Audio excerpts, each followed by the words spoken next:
मूर्ति कला method and material धातु शिल्प के इस सेशन में हम मूर्ति कला के धातु शिल्प में उपयोग होने वाली जो मुख्य तकनीकी हैं इनके बारे में चर्चा करेंगे। भिन्न भिन्न धातु शिल्प की जो तकनीकी हैं जिनका मूर्ति कला में उपयोग होता है उसके बारे में हम विस्तार से वर्णन करेंगे और इसकी प्रक्रिया के बारे में हम चर्चा करेंगे। तो मेटल कास्टिंग की यदि बात की जाए स्कल्पचर में तो मुख्य रूप से जो तकनीक है, एक तो हमारी सैंड कास्टिंग होती है और दूसरी हमारी लॉस्ट वैक्स इटालियन होती है, तीसरी हमारी इम्पोर्टेंट टेक्निक इंडियन जो हमारी जो लॉस्ट वैक्स टेक्निक को हम सिर्फ पल्दियो बोलते हैं। चोला ब्रॉन्जेस इसी तकनीक में बनाए गए हैं और जो डोकरा कास्टिंग भी लगभग डोकरा कास्टिंग की जो प्रक्रिया है वो भी लगभग सिर्फ पल्दियो जैसी ही है। तो सबसे पहले हम सैंड कास्टिंग के विषय में बात करते हैं। तो सैंड कास्टिंग यह एक इंडस्ट्रियल मेटल कास्टिंग की प्रक्रिया है जिसमें अधिकतर धातु के जो मशीनों में उपयुक्त होने वाले धातु के पार्ट्स की ढलाई होती है। एल्युमिनियम में, पीतल में और रांगे में, जस्ता में और आपके क्या है ना ब्रॉन्ज में भी। तो इसके मामले में जैसे आगरा भी एक इम्पोर्टेंट सेंटर है सैंड कास्टिंग का, जहाँ पर मूर्तियाँ तो नहीं लेकिन मशीनरी के पार्ट्स की जैसे जो मशीन है इनके जो जैसे जो डिफरेंट पार्ट होते हैं, पहिए होते हैं या फिर कोई भी जैसे पार्ट होते हैं जिनको क्या है ना कि 2 पीस मोल्ड में आराम से इनका सांचा बनाया जा सकती है, इनकी ढलाई यहाँ पर होती है। एल्युमिनियम और आयरन में और कॉपर में, पीतल में, ब्रॉन्ज में इसकी ढलाई आगरा में यहाँ पर होती है। तो सैंड कास्टिंग का जो अच्छी मात्रा में मूर्ति के लिए उपयोग जो भारत में होता है वह है आपका अलीगढ़। अलीगढ़ में जो मूर्तियां जो देवी देवताओं की मूर्तियों की ढलाई सैंड कास्टिंग प्रक्रिया से होती है। तो यहाँ पर सैंड कास्टिंग का जो विकास है वह इस कल्चर के दृष्टिकोण से है। और मुरादाबाद भी एक भारत में जगह है जो पीतल के काम के पीतल नगरी के रूप में जाना जाता है और यहाँ पर सैंड कास्टिंग प्रक्रिया ही मुख्य रूप से इन दोनों जगह होती है।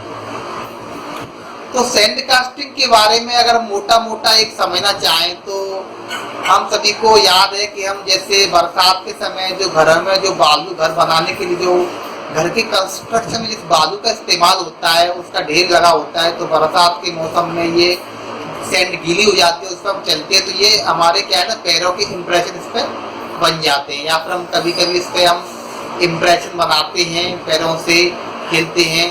तो ऐसे ही क्या है ना कि सैंड कास्टिंग की यही प्रक्रिया होती है। इस तरह से नेगेटिव इंप्रेशन में अगर हम क्या है ना कि सीमेंट या प्लास्टर को हम घोल के डाल दें तो उसका हमें कास्टिंग मिल जाएगा। तो लगभग इसी प्रक्रिया से सैंड कास्टिंग ये म्यूरल की टेक्निक है जिसमें हम क्या करते हैं कि सैंड में नेगेटिव में हम कुछ इंप्रेशन बनाते हैं और बनाने के बाद में उसमें सीमेंट या प्लास्टर उसके अंदर घोल के डाल देते हैं।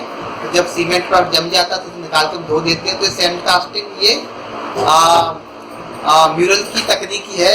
लेकिन सैंड कास्टिंग मेटल में किस तरह इस्तेमाल होता है, तो सैंड कास्टिंग में सैंड कास्टिंग मेटल के लिए जो इस्तेमाल होती है, सैंड कास्टिंग जो मेटल की प्रक्रिया है इसके लिए सैंड कास्टिंग के क्या है ना फर्मे होते हैं, सांचे होते हैं और कम से कम 2 सांचों का यहाँ पर इस्तेमाल निश्चित होता है।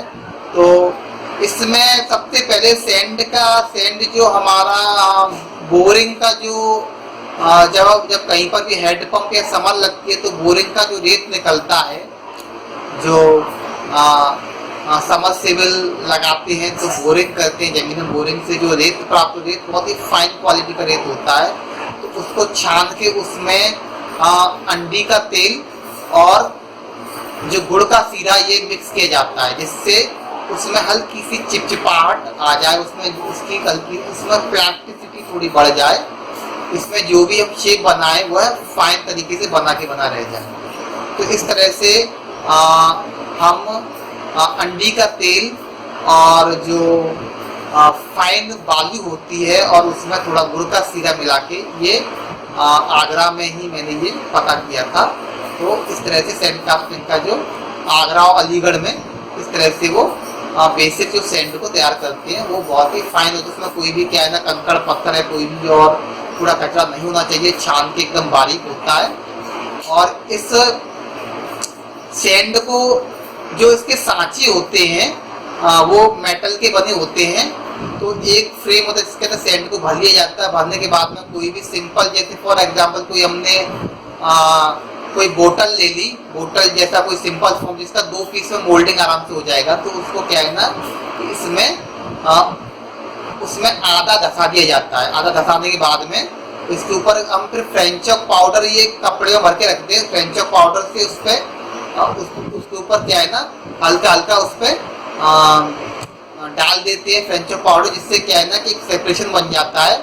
और डालने के बाद में और फिर से इसके ऊपर सांचा लगा के और फिर नेक्स्ट आधे भाग में फिर से ये जो सैंड का जो रेत है, जो सैंड कास्टिंग का जो सैंड है प्रिपेयर किया उसमें भर देते हैं और उसको ढंग से ठोक पीट के उसे सॉलिड कर देते हैं। उसके बाद में दोनों मोल्ड को अलग किया जाता है। तो आधा जो बोतल का, जैसे बोतल नुमा कोई भी जैसे बोतल है हथौड़ा है, उसका आधा जो आका इंप्रेशन एक मोल्ड में बनता है, दूसरा आधा दूसरे मोल्ड में। और जो ऑब्जेक्ट को निकालने के बाद में उसमें क्या है ना कि मेटल डालने के लिए पोरिंग के लिए एक सांचे में उसके खांचे बनाए जाते हैं और पोरिंग के लिए होल किया जाता है।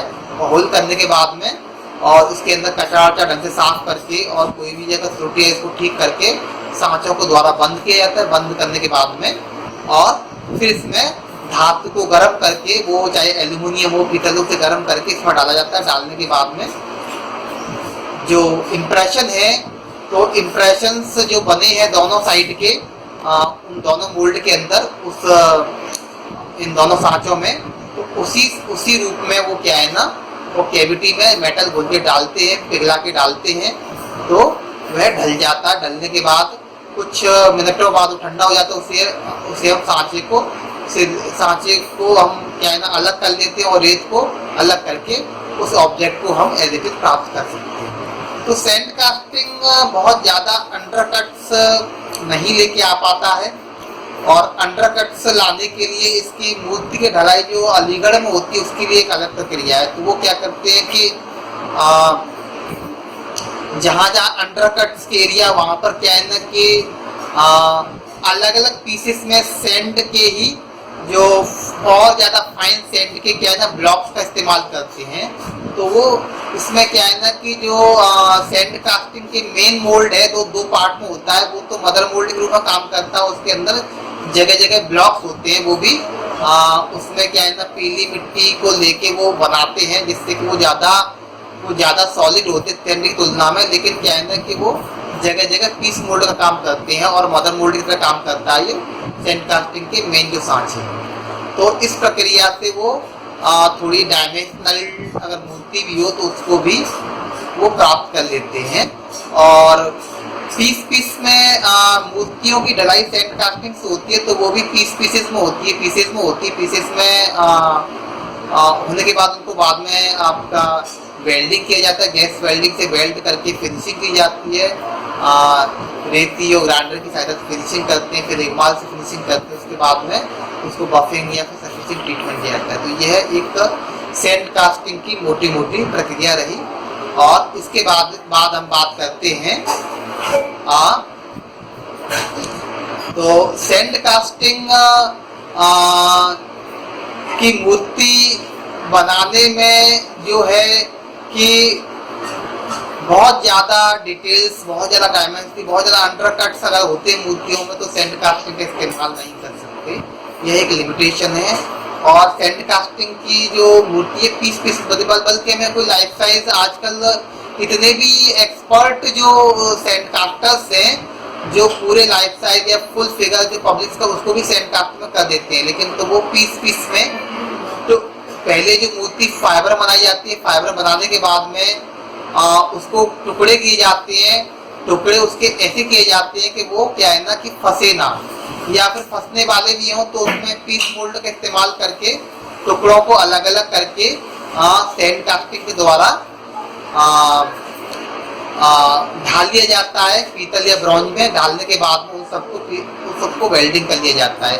सैंड कास्टिंग में डिटेल्स की थोड़ी लिमिटेशंस होती हैं, बहुत ज़्यादा जैसे फिंगरप्रिंट्स हैं, बहुत ज़्यादा डिटेल्स हैं, बहुत ज़्यादा अंडरकट से तो सैंड कास्टिंग में नहीं आती, बहुत ज़्यादा माइन्यूट डिटेल्स हैं तो वो सैंड कास्टिंग में नहीं आ पाती। इसके लिए हमें लॉफ्ट वैक्स या इन्वेस्टमेंट कास्टिंग प्रक्रिया का इस्तेमाल ही करना पड़ता है। तो लॉस्ट वैक्स प्रक्रिया का जो मुख्य सिद्धांत ये होता है कि हमें कोई भी स्कल्पचर बनाना है, कोई भी स्कल्पचर जो बनाना है हमको, तो मोटा मोटा हम उसे क्या है ना कि वैक्स में बना देते हैं। ये मोटा मोटा लॉस्ट वैक्स का सिद्धांत है कि हमें कोई भी स्कल्पचर हम उसको पहले वैक्स में बना लेते हैं। वैक्स में बनाने के बाद उसका हम सांचा बनाते हैं, प्लास्टर और ग्रॉक मिला के सांचे को हम गर्म करके, और इसमें से हम वैक्स पिघल के उड़ जाती, जल को उड़ जाती, जो कैविटी बचती है उसमें हम क्या है ना मेटल पिघला के डाल देते हैं, और हम उसके बाद में जो मोल्ड को हम तोड़ देते हैं, तो हमने जो वैक्स में बनाया वो हमको धातु में प्राप्त हो जाता है। यह मोटी मोटी प्रक्रिया है लॉस्ट वैक्स की, लेकिन लॉस्ट वैक्स की प्रक्रिया भी काफी लंबी और काफी कॉम्प्लिकेटेड है, तो इसके बारे में हम चर्चा अगले सेशन में डिटेल में करेंगे।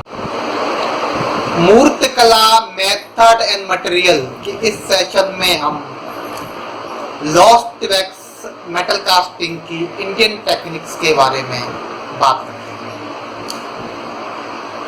भारतीय धातु शिल्प विधान की यदि हम बात करें तो चोल ब्रॉन्जेस और डोकरा कास्टिंग का हमें स्मरण हो आता है। डोकरा कास्टिंग बस्तर जिले, छत्तीसगढ़ के बस्तर जिले की आदिवासी आज भी इस मेटल कास्टिंग की इस प्रक्रिया को प्रैक्टिस कर रहे हैं, और पूरे भारत में डोकरा कास्टिंग क्राफ्ट्स बहुत ही फेमस हैं। आज के समय डोकरा कास्टिंग के ट्रेनिंग कैंप भिन्न भिन्न कॉलेजेस में लगाए जा रहे हैं। ललित कला अकेडमी के द्वारा भी कुछ इस तरह के कैंप्स भूतकाल में ऑर्गेनाइज किए गए हैं। डोकरा कास्टिंग भारतीय मेटल कास्टिंग प्रक्रिया का ही प्रारूप है, और आजकल जो डोकरा कास्टिंग हो रही है उसमें जो आधुनिक तकनीकी का भी सहारा लिया जा रहा है। तो जो बेसिक जो डिफरेंस है भारतीय metal casting lost wax metal casting और जो इटालियन लॉस्ट वैक्स कास्टिंग में यह है कि इटालियन लॉस्ट वैक्स कास्टिंग में वैक्स में काम करके उसका चैनलिंग, मोल्डिंग, डीवैक्सिंग, फिर पोरिंग अलग से की जाती है। पोरिंग के बाद उसको पत्तीदा इफेक्ट दिया जाता है। लेकिन भारतीय जो विधा है मेटल कास्टिंग की, इसमें मुख्य इम्पोर्टेंट बात है कि जो टेक्निकली ग्रॉग और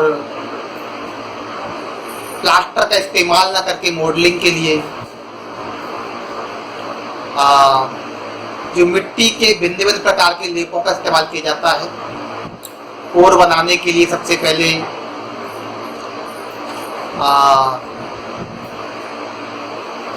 धान का जो चूरा होता है और उसमें पीली मिट्टी को मिक्स करके कोर बनाई जाती है। कोर बनाने के बाद में उसको सुखाया जाता है, सुखाकर उसको सैंड पेपर से घिस के जो बेसिक शेप है जो स्कल्पचर बनाने वाले हैं उसको बना लिया। उसके बाद में उसको उस पर चिकनी मिट्टी, चिकनी काली मिट्टी का लेप लगाया जाता है, जिससे कि वो स्मूथ और मजबूत हो जाता है। और उस सूखने के बाद इस पर क्या है ना कि पत्ते, जो बीन्स के पत्ते हैं, उस पर घिसे जाते हैं। घिसने के बाद में इस पर वैक्स, जो हमारा वैक्स बनाया जाता है, मधुमक्खी का वैक्स होता है। और आजकल पैराफिन से बनाते हैं। इसमें जो धूप है और पैराफिन वैक्स है और डाबर कोलता, तीनों को मिक्स करके वैक्स बनाते हैं। इस वैक्स के पहले पुराने समय में पतले पतले तार हाथ से कॉइल से बट कर बनाए जाते थे, लेकिन आज के टाइम में इक्विपमेंट्स की सहायता, जिस तरह से सेवई बनाई जाती है, सेवई बनाने की मशीन होती है, उसमें आटा डाल के उसमें प्रेस किया जाता है तो छलनी से छोटी छोटी सेवई निकल आती हैं, नूडल्स निकल आते हैं। तो उसी प्रक्रिया से छोटे छोटे उस वैक्स के वायर बनाए जाते हैं। वायर को और अप्लाई करके स्पोर के ऊपर जो महीन बारीक धागे नुमा डिजाइन्स बनाई जाती हैं डोकरा कास्टिंग में। और इसके बाद जो वैक्स मॉडलिंग काम होने के बाद में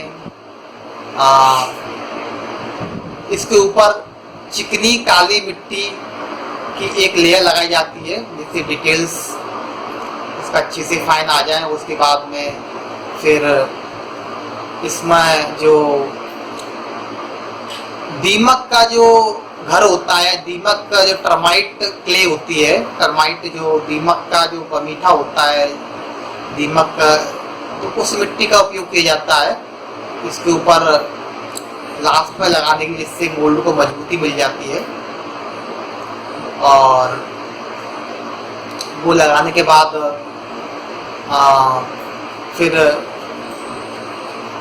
आई थिंक दीमक वाला जो लेयर सबसे लास्ट में लगाया जाता है। सबसे पहले जो पीली मिट्टी में लकड़ी का बुरादा मिला के लगाया जाता है, उसके बाद लास्ट में दीमक का मिट्टी का लेयर लगाया जाता है। इसके बाद में जिससे मोल्ड काफ़ी मजबूत हो, क्योंकि जो दीमक का जो टर्माइट का जो मिट्टी होता है वो काफ़ी मजबूत होता है।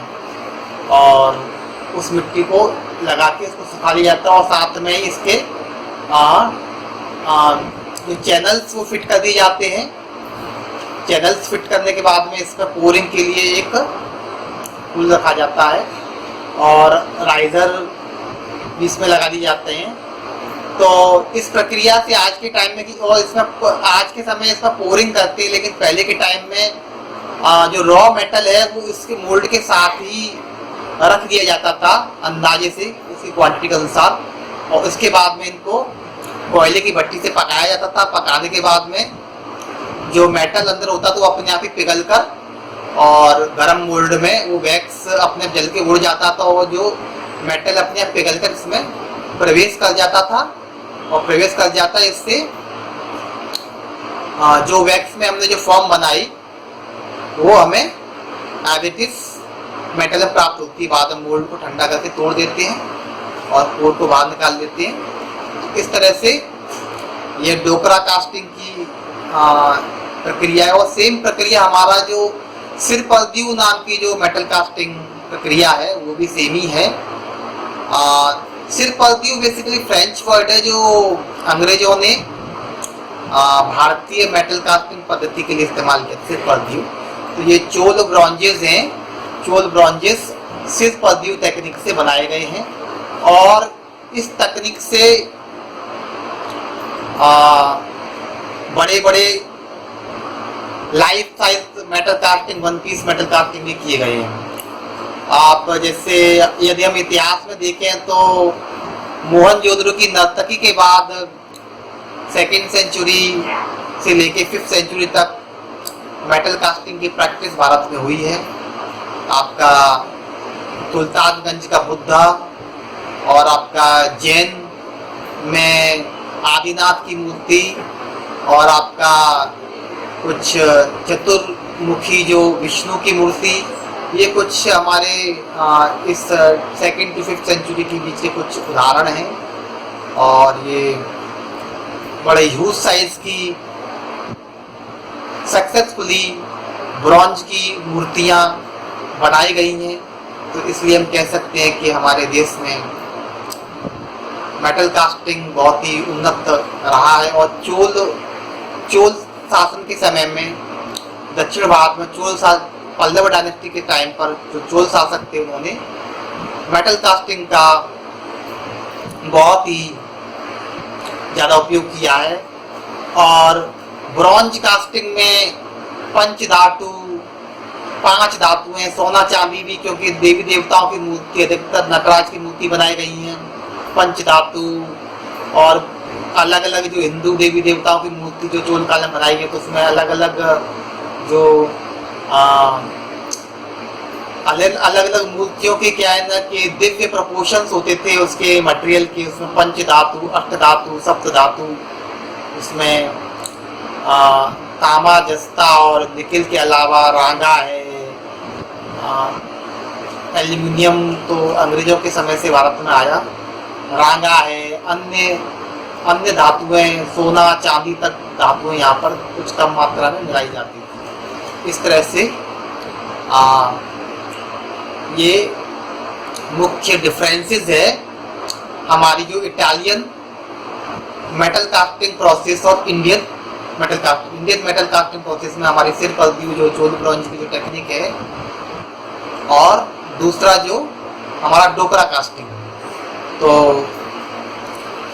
इस तरह से हमारा ये मेटल कास्टिंग का चैप्टर खत्म होता है। Thank you.